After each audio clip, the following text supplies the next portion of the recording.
Yo guys, it's Reinhardt with this is your favorite Russian with a broken English. Today we're gonna look at the Frosties, at the Snowman, at the Frost Decay, because a lot of you asked me that question. Vladimir, can you make a Frost Decay? Okay, finally, here's your analysis on the Frost Decay. I'm gonna go through it really fast because honestly I just made a video on my Russian channel and that was 26 minutes, which was insane. I want to tell you this thing, guys. Probably the main spec that we're going to be running is going to be this one right here. For numerous reasons. There is going to be a few variation and changes you can make. But I think that the Frost Strike build is going to be the best. How do you make a Frost Strike build work? You go with the Shattering Strikes, which basically consumes your 5 stacks of Razaris and deals 40% extra damage on the Frost Strike. So Razaris doesn't build that slow. Every time you attack with a Blitzy rate, you get 1 stack. And usually, every time, by the way, you attack with a Death Strike, you build 1 stack. So, as you can see, I don't really have that much uptime. So sometimes we can actually wait for 1 extra attack to give a push. Especially that the Frost Strikes are ranged, although our after attack isn't. But I still believe that this is going to be to go spec. So with that said, the next one I would believe Corner of Winter just would be the most useful. It technically gives you 1 extra blitz rate and gives you about 30 runic power, so it gives you extra Frost Strike as well, which is good. Every 30 seconds you get an extra blitz rate and extra Frost Strike, which is amazing. The next one I believe the Ice Cap would be the best. This is actually kind of a trash tier, to be honest. Ice Cap is okay-ish. Hungering Rune Weapon is okay as well. I mean, technically it does give you over 12 seconds. It does give you about 3 more runes. And it does give you about like 25 more runic power. But if you're trying to burst somebody, this is not the most efficient spec.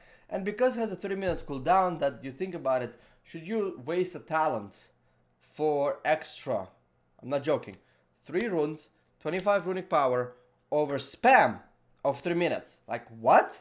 Like, this is 30 seconds, gives you almost as much as this talent that gives you the same effect every 3 minutes. Like, it does not make sense. Avalanche is not bad too. So, but I think Ice Cap is the best. So let's say if I'm actually using my Pillar of Frost, let's take a look. How much it's gonna take off actually.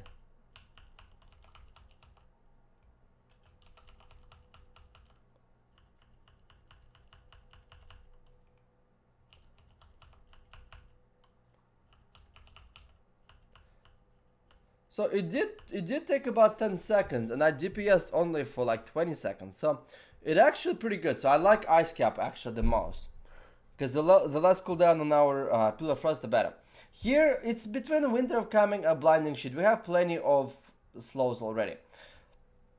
Personally, I think Blinding Slate is actually better because it's just easier to land. This one, I don't like that AMS doesn't give you runic power, because Decay survivability is actually evolves around gaining that runic power, right? Getting that runic power to do those Death Strikes, getting that runic power to do Frost Strikes. This literally hurts our damage. Permafrost is okay-ish. We don't really have that much uptime for us to get a decent absorption shield. So White Work is the best, even though it only gives you 20% damage reduction for 3 seconds. Like, these 2 talent trees are absolutely garbage, to be honest. Like, 58 and 75 needs to be reworked in my opinion, but we're too late. Hashtag GG.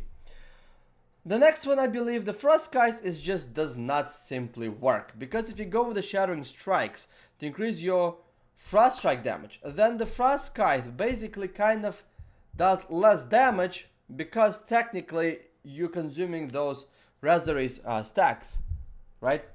Runic Continuation, that could be decent. I need to practice between the two. And Gathering Storm, I believe it's the best one, because it does give you increase your damage by about like gives you like extra 100 to 120, 130k damage over duration of Remorseless Winter, at least. So I think that's the best. And the last one is Breath of Sindragosa is actually a DPS last.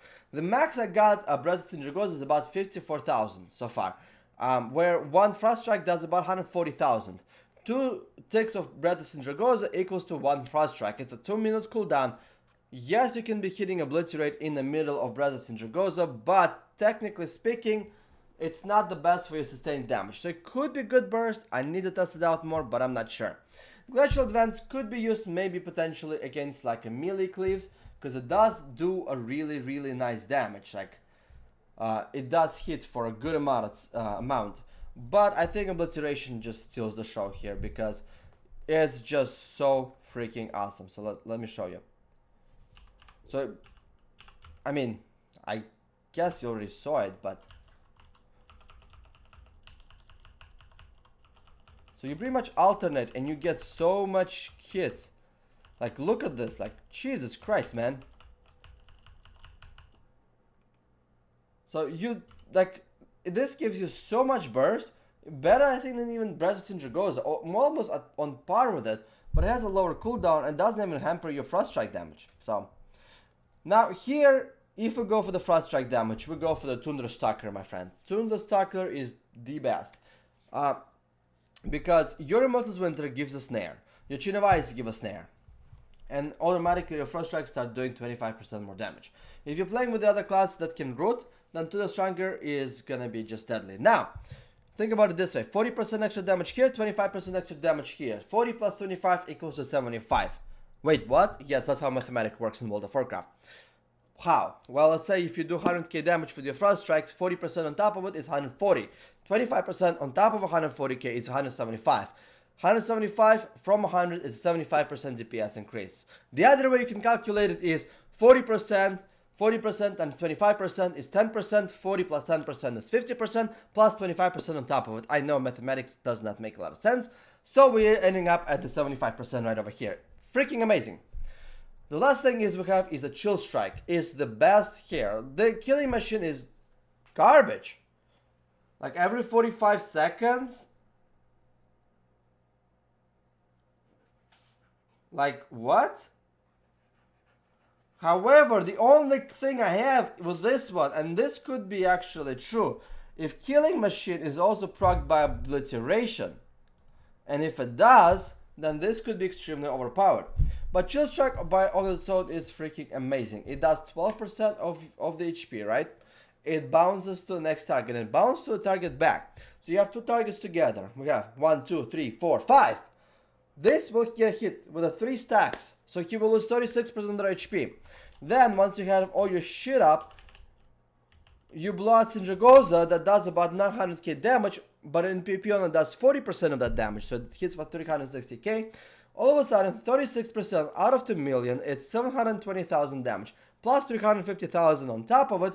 What we're ending up is about 1,050,000 damage. So you can take 50% of somebody else's HP by just using 2 globals. Now, this one has a 5-minute cooldown and the other thing has about 1.5 minute cooldown. So it's not like 1 minute cooldown. So it's not really like, oh my god, it's once every 5 minutes. But Chill Strike on its own will chunk anywhere from in threes. If it goes through all 3 targets, 1, 2, 3, 4, 5, it'll hit at least one target twice. It'll do about 500k damage at the very least, and that's not affecting Razaries. Because if Razaries is also going to increase the damage by 10%, so this will be technically 13% too. So with that said, Frost Decays, they reworked it pretty good. It's still 4 button rotation spell. I do want them to buff from Frost Skies. I do want them to buff Glacial Advance. Oh my god, my dog just fell apart. I need to help him in a sec. Sorry. So Frost Skies should be doing more damage, so it should be a viable option. It could be viable for RPGs, but not so much. And Glacial Advance is still kind of yields to Obliteration, to be honest, in that case. And that's all I have for you guys today. Now, sorry, I need to help my dog who's 15 years old and he sometimes falls, but he's awesome though. So guys, I really appreciate your time. I really appreciate good comments. Tomorrow I will be making probably a Warhammer video because everybody said, hey, we're interested in you outside the World of Warcraft content. So thanks a lot for watching, guys, and до свидания.